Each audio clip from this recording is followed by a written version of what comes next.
حضرت داتا علی حجویری ایک مرتبہ شہر کے اس طرف گئے جہاں راستے میں ہندوؤں کے مندر تھے۔ یہ علاقہ آج کل رنگے محل کے قریب پانی والا تالاب کے نام سے معروف ہے۔ اس زمانے میں یہاں راوی مندر تھا۔ ہندو بتوں کی پوجا میں مصروف رہتے تھے۔ آپ نے مندر کے قریب جا کر دیکھا کہ ایک ہندو ایک بت کے سامنے کھڑا ہے اور اس کے ہاتھ میں گندم کے آٹے کی روٹی سے بنی ہوئی چوری ہے۔ آپ اندر داخل ہوئے اور بت کو مخاطب کر کے کہا کہ اللہ کے حکم سے چوری کھاؤ، تو وہ بت چوری کھانے لگا۔ کچھ ہندو بھی وہاں موجود تھے اور ان کا پجاری بھی تھا۔ اسے دل میں افسوس ہوا کہ ہم سے ایسے واقعات نہیں ہوتے۔ اسے اپنی توہین محسوس ہوئی اور اس نے چوری والے بندے سے کہا کہ تمہارے اس طرح کرنے سے دیوتا تم سے ناراض ہو گئے ہیں، لہٰذا آج سے تمہارا ہمارا ناطہ ختم ہو گیا۔ اور وہ پجاری ہندو سے ناراض ہو گیا۔ کچھ روز کے بعد وہ چوری والا ہندو حضرت داتا علی حجویری کی خدمت میں حاضر ہوا اور کہنے لگا کہ حضرت، لوگ اس روز کے واقعے سے انکار کر رہے ہیں، کوئی میری بات کو سچ نہیں مانتا۔ آپ نے فرمایا کہ اپنے رشتہ داروں اور ان لوگوں کو اکٹھا کر کے لاؤ اور اللہ کی طاقت دیکھو۔ سب لوگ جمع ہو گئے۔ آپ نے پھر بت کو حکم دیا کہ چوری کھاؤ، تو وہ بت چوری کھانے لگا۔ ہندو لوگ یہ واقعہ دیکھ کر حیرت زدہ رہ گئے۔ آپ نے فرمایا کہ اللہ تعالیٰ ہر چیز پر قدرت رکھتا ہے۔ تم ان بے جان بتوں کی پوجا کرنے سے باز آ جاؤ، توبہ کرو اور اللہ کے دین کی طرف آؤ۔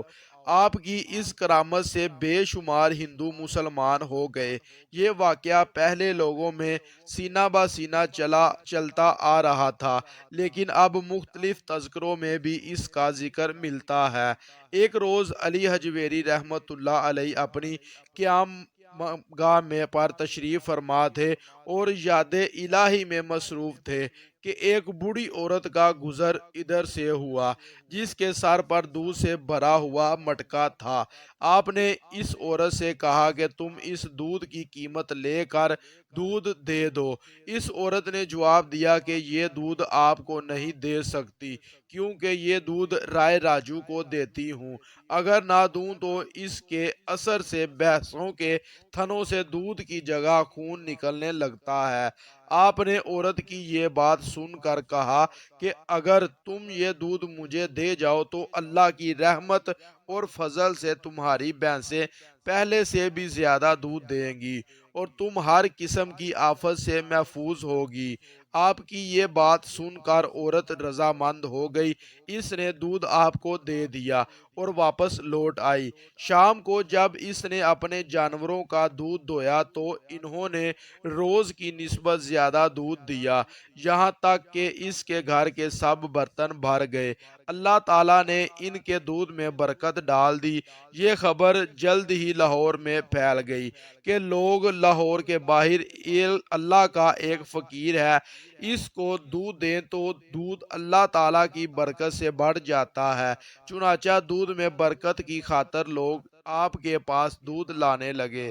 آپ اپنی ضرورت کا دودھ لے کر باقی دودھ لوگوں میں تقسیم کر دیتے، اور جب یہ لوگ گھروں میں اپنے جانوروں کا دودھ دوتے تو وہ دودھ پہلے کی نسبت زیادہ ہوتا۔ آپ اس کرامت کو دیکھ کر لوگوں نے رائے راجو کو دودھ دینا بند کر دیا اور اس کے خلاف ہو گئے۔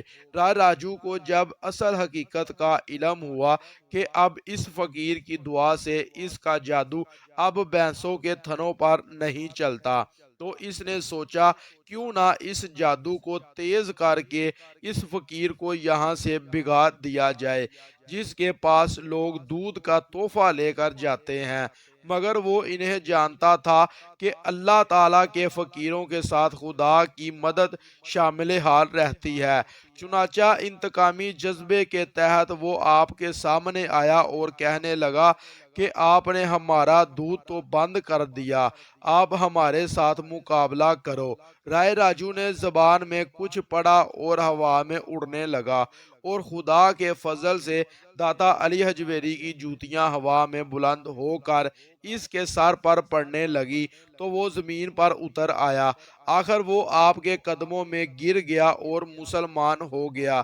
اس کے پاس سلفی علم تھا جس کی بنا پر وہ جو کہتا تھا لوگ کرتے تھے، مگر اس کا سارا علم اللہ کے ایک ولی کامل کے سامنے نہ ٹھہر سکا اور وہ بے بس ہو گیا، لیکن یہی بے بسی اس کا مقدر بنی اور وہ شیخ ہندی بن گیا۔